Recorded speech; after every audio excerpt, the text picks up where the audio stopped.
Hey everyone, welcome to another episode of the Winners Ways podcast. And guys, today we have a special guest. We have Joe DiSanto on the show with us today. Joe is the owner of Play Louder. He's an authority blogger and he's a member of the Forbes Finance Council. I'm going to let Joe, I'll bring him in shortly so he can introduce himself to you guys so you can know him better. You are going to be thrilled by what we are going to be talking about today because Joe and I, we are going to talk about budgeting, personal finance planning, and we'll talk about retirement. And for those of you that want to start a business, Joe is going to share some insights with us as well. Hey, Joe, what's up, man? Hey, Bola, how are you, man? Thanks for having me on. I appreciate it. Awesome. So, yeah, it's good to have you on the show with us today.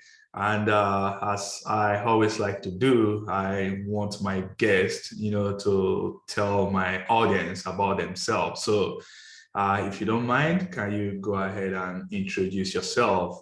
Sure. Well, Joe DiSanto, as you mentioned. So these days, I am both a blogger, I guess, and a fractional CFO or business consultant. So, but previous to what I've been doing in the last 3 years, I owned some businesses in Los Angeles, production and post-production businesses, which I started with my partners at the time back in 2006. So I did that for about 12 years. And that was the main chunk of my career, I guess, really happened in Los Angeles. I was in LA for about 20 years and then essentially left LA really not because things weren't going good or I didn't enjoy it, but my wife and I finally had a child. And in the first 3 years of that, we kind of realized that children take a lot of time, as it turns out. Yeah, I didn't know that. That's very right. It was, I guess. But yeah, so in the first few years, we were doing our normal thing and the businesses and everything. And it just, we were just like really having a hard time both like doing the parenting well, enjoying it, and also like meeting the demands of the business and all that. So, I mean, plenty of people do that and it's not a problem. But we luckily, because of our, I like to say financial prudency, but my passion for personal finance and investing and things like that, we had really worked hard to prepare for our future, and it went well, and it basically afforded us the opportunity to kind of restructure our life a little bit, work less, kind of enter like into a semi-retired state so that we could have more family time and live a less stressful life with our son while he was young. And part of accomplishing that goal was doing what I call retreating to cheaper ground. We ended up leaving Los Angeles and moved to a less expensive town. We live in Florida now, and lowered our overhead and essentially put to work some of the, I guess you would say, approaches of the FIRE movement, or financial independence, retire early movement, and entered into this sort of semi-retired state, that I call it. And all of that, being able to do that really was accumulation of being financially prudent, or really putting some thought throughout my life to personal finance and running the business of me, or the business of my wife and I, like our personal financial life, but also being entrepreneurial, owning a business and having that component. And then the third component, or pillar, as I like to say, my 3 pillars to success, the third one being really focusing on investing and understanding both how to invest, why you invest, and like what actual goals and results you need from your investing in order to achieve your long-term financial goals. So that's good. Yeah. So Did that make sense? I don't know if that made sense, but okay, yeah. no. I like that. When you start breaking stuff down into maybe steps or pillar, as you used, I always get thrilled about that. So I know you mentioned financial planning. You said invest. What are the three pillars? Let's start from there. Maybe. Yeah. So the three pillars to success, as I like to call them. And by the way, I should say that, on my website and as a blogger, what I'm doing is being out there to help educate people on these three pillars and what's involved, and basically help people or coach people to make better financial choices and create a system for themselves so that they can reach their goals. And part of what I teach is this kind of three-pillar approach. And the three pillars are financial prudency, or the personal finance pillar, which is basically running the business of you, I like to call it, where you actually treat your personal finances like a business. You look at your income and your expenses and your net income, or AKA your savings.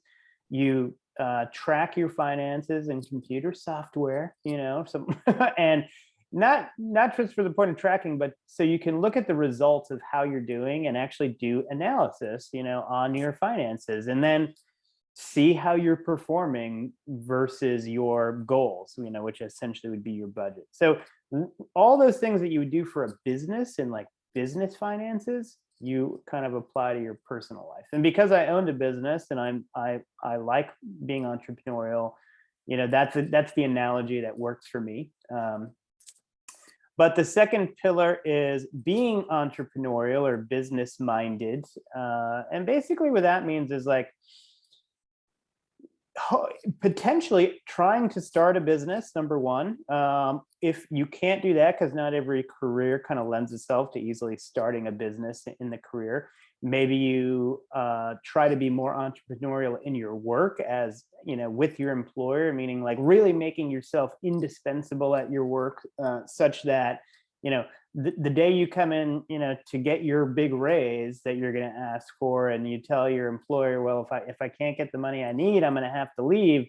They're so scared to lose you that they will just give you what you want. Like you have to make yourself that indispensable. And I look at that as being entrepreneurial in your job. Like your employer is your one client, you're still the business of you, and you really have to make that client love you and want to bring you more work, essentially. But beyond that, if you're not going to start an actual business that's your full-time endeavor, you could also start a side business, or AKA a side hustle, as the kids like to call it today. And not only make more income, but the benefits of starting a business are multifold. And one of them is that you get to get more preferential tax treatment as a business owner. In America, you can deduct so many more things. You can essentially, get more money out of the money you're making if you're making it as a business, because of the way you can take deductions and a variety of other, tax related things related to being a business owner. So you want to kind of get yourself into some version of business ownership. So one, of course, you can make that extra money, but two, you can actually even get better, tax treatment, essentially, when you go do your tax return. And then the third pillar is investing and being investing focused. And that's really important because, some people find investing fun like me, and it's like a hobby, and I would kind of play with it and learn about it anyway because I like it. But investing is really critical to your long-term personal financial success, because it's very unlikely you're going to just save enough money to retire. You're going to get to your retirement, financial destination through the combination of savings and investing those savings so that they grow and compound with you, along your working years. And you actually need to get a pretty good return on those investments in order for the system to work pretty well for you, to the tune of 7 to 10% compound annual return at least. Hopefully you want to best that. And if you don't understand investing, number one, and how to do it, what's a good return, but really even why you need to get those returns and what those returns need to be, you're kind of in the dark there, So learning how to invest and understanding the importance it's playing in your financial planning is really critical. And usually investing is, for most people, are going to end up being one of two things. It's going to be market investing, like stock market, bond market, the basic public markets as they're called, or what I call personally owned real estate. I always liked real estate. That was kind of where I focused most of my investing capital, at least in my more full-time working years. These days, I'm actually adjusting my asset allocation because of my new kind of semi-retired state. I have slightly different goals with the investing. So I give a lot of advice on my website about real estate investing in particular, but also market investing as well. So that's a lot to kind of take in, especially for someone that's like not into this stuff, I realize. But those three things working together are really important. It's like figure out how to make more money, the business part, to be entrepreneurial. Figure out how to track that money and make sure that you actually have a net income or a savings. Then figure out how to invest that savings so that your money's growing while you're still, at your day job, essentially. So, Joe, thank you very much for that. That's packed. It's a lot. It's a lot. Yeah. And I think you shared a lot of information. And my wife does tell me that sometimes I need to make it more entertaining. So, I admit that. Okay, so my job is to break it down, and really make it simpler so that my audience will understand. And you did a fantastic job with everything you explained, so I liked it. And I think it's simple. You mentioned the three pillars. The first is, of course, the personal finance planning, making sure that you have a net positive income, positive cash flow every month, right? Mm-hmm. You also talked about having that entrepreneurial mindset, which I think is core. And the reason why I really want to hone in on that is that many people have this misconception that, except if I want to start a business, except if I own a business or create something entirely new, they don't see themselves as entrepreneur. But I like the way you put it, that even if you are working, you should see yourself as an entrepreneur. Because if you start thinking like an entrepreneur, your company, they will put more value on you. You understand how the business operates. You'll be able to contribute positively to the business. So that's important. And you also talk about investing. Now, no one, maybe I shouldn't say no one, it's not going to be easy to just save money, maybe pack it under your pillow for 20, 30 years and expect it to grow, right? You said we should now find a way of investing and try to, compound it, maybe 7 to 8% at least every year. Then after so many years, you'll be able to, have some sizable nest eggs. So that's very, very important. Now, the way I want to approach this is this.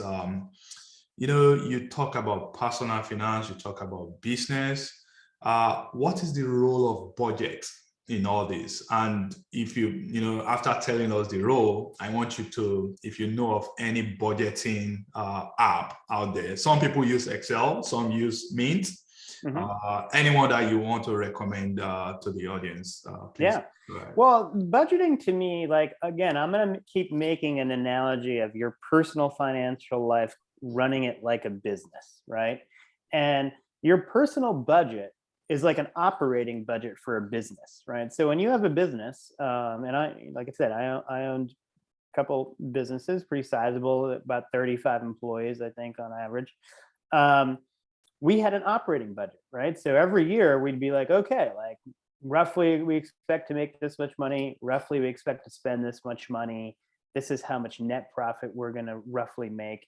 And this is our basic roadmap for the year. We, of course, want to make more money at all costs and potentially spend less money, but not necessarily just flat spend less money. Maybe we spend less percentage per income, right? Right. So that we end up with a better net profit, and that's like what the owners take home for their ultimate pay.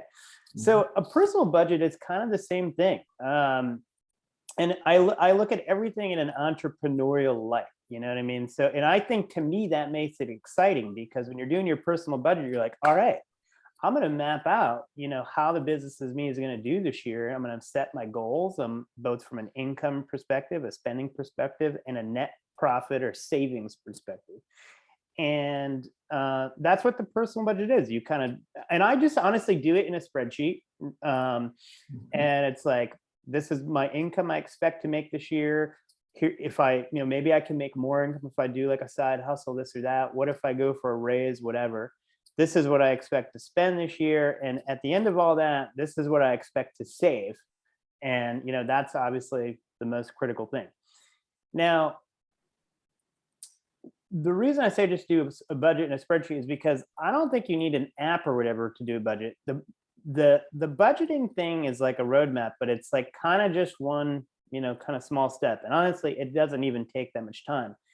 What's really important, both in business and in personal, finances, is you have a budget, but throughout the year that you're actually sticking to the budget. That's really the most critical thing.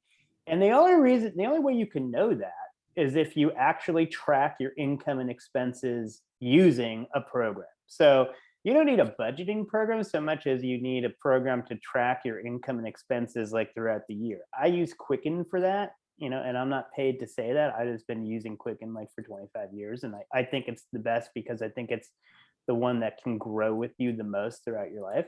But there's, tons of them. There's Mint, there's Countabout, there's YNAB, Yeah. a bunch.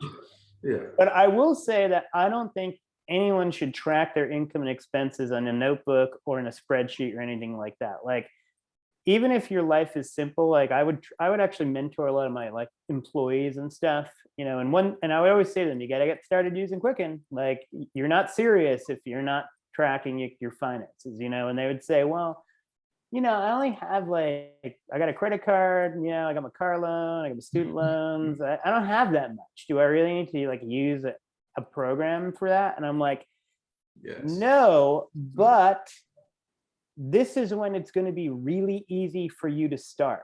Like, this is the time to get in the habit of it because it's so easy. Like, it won't take you any time at all.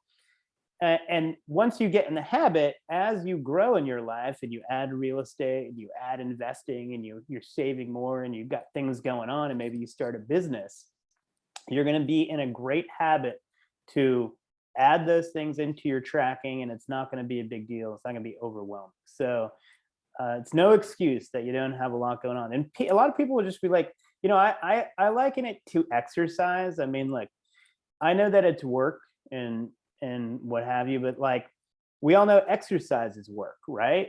But if you don't exercise, what happens? You get fat and you very likely will die sooner than you would have otherwise. That's just the hard truth. And if you're willing to accept that, that's fine. And the great irony when I say this is that I hate exercising and I will probably die early because of it. So I totally get you, a lot of people not wanting to do it, but that's what happens when you don't track your finances. It's like not exercising. So you end up saving less, spending more, probably making less, and you invest less. And basically your overall financial health just suffers because you don't do the work, right? And that's what the tracking is. And I'll add a little bit to this, in that when you do the budget that you mentioned originally, like, you really can't do an accurate budget unless you've done some tracking. Like, you really have to know, like, how much is my life? Does it really cost me? Like, if you just put arbitrary numbers on a page, that's your budget, and you don't know that you can actually stick to that and it's practical and whatever, it's kind of pointless. So you can't, in my opinion, actually do a budget until you've done a little bit of tracking of your finances, at least for a month or two, And you see like, just regularly over a couple month period, what did I spend on groceries? What did I spend on this? What did I spend on that? What did I spend on this? Then you can pump that into a budget and be like, okay, I see now I spent X number of dollars on groceries. I could do better, maybe if I try. So I think I can trim that. Or I see that I spent $500 eating out last month. Like that was a lot. Like I'm going to put $400 in my budget and I'm going to like work to make sure that I achieve that. But if you just kind of throw arbitrary numbers in a budget and then you don't even track your income and expenses in a computer, so you have no idea if you've met the budget, the whole budgeting thing is kind of a waste, Yeah, absolutely. Absolutely. And I will make this analogy too, in thinking about the value of doing a budget and tracking your income and expenses as a person. Like, imagine if you were going to like maybe invest in a company, right? And you're talking to someone and they're trying to get you to give them some money for their company. And you said to them, or, okay, well, like, I don't know, tell me like, how much revenue did you make last year? What were your expenses? What was, your cost of goods sold? Like how much did your product cost to make? What was your margin on it? Give me some basics. And they were like, well, we don't really track any of the finances because it's just as boring, So like, I don't know, but I can tell you that you are with a winner. You would be like, what are you talking about, dude? Like, how do you know if you're a winner if you don't pay attention to your finances? Well, that very same thing is completely true for your personal life too. If you don't track it and you don't know, then you're just leaving it up to chance as far as I'm concerned. And I don't want to invest in that kind of company. I don't invest in a company that leaves it up to chance. Call me crazy. No, absolutely. I completely agree with you on that. And I agree with the analogy that you made with, exercise and budgeting. I wrote an article, I think, some times back that I call financial fitness checkup. It's all about all these budgeting, what comes in, what goes out, and how to, cut down your budget. So I completely. Your budget's basically like your workout routine that you bring on the piece of paper to the gym, and you're like, all right, I got to do like 3 sets of 10 of these and whatever. That's your budget. But if you don't actually go to the gym, it doesn't do anything for you. You don't understand. So I saw that you've done a couple of real estate deal. I don't know if you've done, you've done some residential, and I see that you did commercial. Let me. I've done some residential real estate deal myself. But are there different set of skill sets that are required for these two different types of real estate investing, or are they just the same thing? Well, yes and no. I mean, ultimately, big picture, it's kind of a similar thing in that depending what you're doing, but in my case, it's like you're looking for a place that you can add value to. Like, so hope with residential, you might be looking for something you can fix up and rent out. With commercial, if you want to make the most of the investment, often you want to do a value add or add value. So in our case, we looked for pretty properties in rough shape, or they were essentially warehouses that we converted into office. So we bought them, we fixed them up, we changed their use, from office to commercial and or creative office space. I mean, from warehouse to creative office, and that added value. But at the end of the day, it's like, you're looking for property that you can improve, eventually rent, make money on the rental cash flow, sell, make a profit, add value. Where commercial is different is that doing that, doing the improvements and especially if you're going to do a change of use, there's just a lot more ins and outs with like permitting in the city, and there's just a lot more requirements on commercial that you just don't see in residential. Particularly like one basic example is an environmental inspection. You don't have to do that when you buy a residential property. When you buy a commercial building, you got to do that, and that can open up a can of worms. when you do a change of use, with a commercial property, at least in Los Angeles, like you have to meet parking considerations, you have to meet, traffic considerations, you have to do even sometimes special studies in order to show that what those issues are going to be for your new building, so it's just more stuff you got to do and know about. So they're not the same in that sense, but the big picture approach is basically the same. You make money through positive cash flow and long-term appreciation and amortization. Absolutely. So at the end of the day, it's all about, the cash flow that you are going to be getting from this property. So that's very important. I'm an engineer by background, and I saw that you had this reverse retirement engineering, where you compare early retirement, and I think these are the fire folks, versus traditional retirement. What do you mean by that reverse retirement engineering? What does that really entail? Well, it's not necessarily something different than quote unquote regular retirement, but I call it reverse engineer your retirement, meaning a lot of people just like, we're all on our road to retirement. I don't care what age you are, when you think you're going to retire. Some people are like, I'm going to work forever, whatever you think, retirement is coming for you. That's just a fact. Like either you're going to get tired and you're going to want to stop working, or you're going to get so old that people will tell you you can't come to work anymore. They're not interested in your services, except for maybe at the Home Depot, which is where a lot of people, I think, work who didn't prepare for retirement and they need to work in their retirement. Yeah. Or they might just be lonely because it gets boring, Right. But anyway, most people are kind of on this journey, but they've not prepared for it. Like they don't know where they're headed.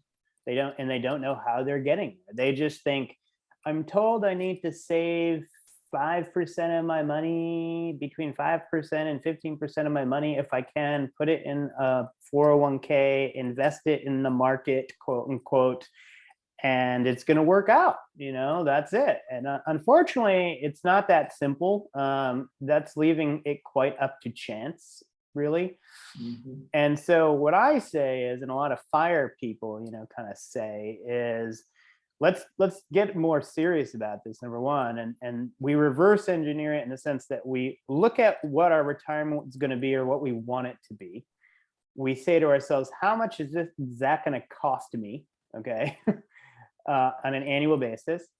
Based on that, how much money do I actually need to save in order to have my dream become a reality? And then how much money do I need to totally save, collectively save? And then once I know that number, how much money do I need to save every year for how many years, and how much return on investment does that savings need to get in order to get me from where I am today to where I need to be 30 years from now in terms of a nest egg. So that's what I mean by reverse engineering. You start at the end and then you kind of figure out, okay, what's the roadmap going to be to get me there? I make my destination, I decide what my destination is, and then I create the roadmap in order to get there. And so I have a course called the Financial Independence Roadmap. And essentially in that is I explain to you exactly how you do all that. And I even provide my spreadsheets that I use to do it for myself, where we map out 30 years of savings and a certain percentage of return and figure out what if I'm going to send my kids to college, I got to add that in there, all the ins and outs and what have yous. I basically give you these spreadsheets so that you don't have to figure all that out. You just can look at them, pump in the numbers, and then go, okay, I get it now. I see what I need to do. And then you go, wow, I really need to start saving way more money than I'm currently saving. It's usually what ends up happening at the end of that. Right. I think some people, frankly, it can be a little, that just the results of that can be just a little disheartening sometimes. But I look at it as it should be motivational. Some people are I'm doing great. It actually turned out that I'm making enough and I'm saving enough. And now I know, and that's great. And then other people are okay, not only do I need to save more, but in order to save more, I need to make more. Make more. Yeah. And that obviously is not an easy fix, but therein lies the entrepreneurialism. Therein lies making yourself indispensable at work, being proactive about getting raises. I mean, honestly, I'm probably hired, over 100 people over the course of my business ownership, and had many of meeting, and about raises and this and that. And there are some people that ask for raises every year, and there are some people that never ask for a raise, and they will only, they'll take what you'll give them, essentially. I frankly tried to value our team, and if people didn't ask for a raise in a long enough period of time, I'd be like, all right, dude, you need a raise. We're gonna give you a raise. But at the same time, I felt like some people that were asking every year, I didn't always want to give it to them, and I didn't necessarily even think they deserved it.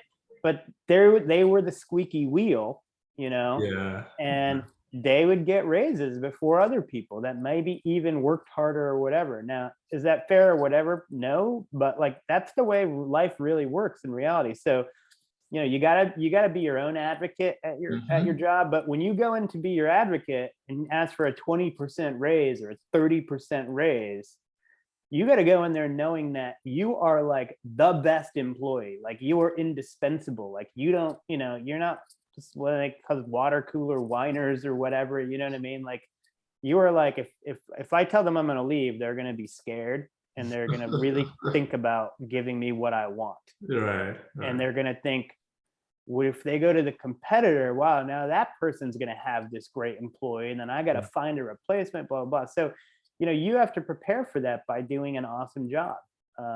And, I always worked in relatively small business settings, like companies with 5 to 50 people.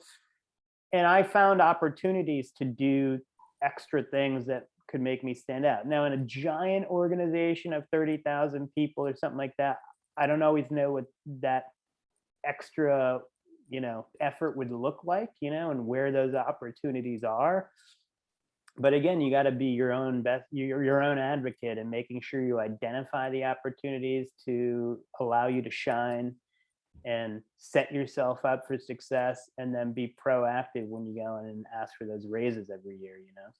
Good. So, Joe, you rightly said is that there are quite a number of people out there that are somehow in the dark. They do not have the knowledge, the skills to, plan their money.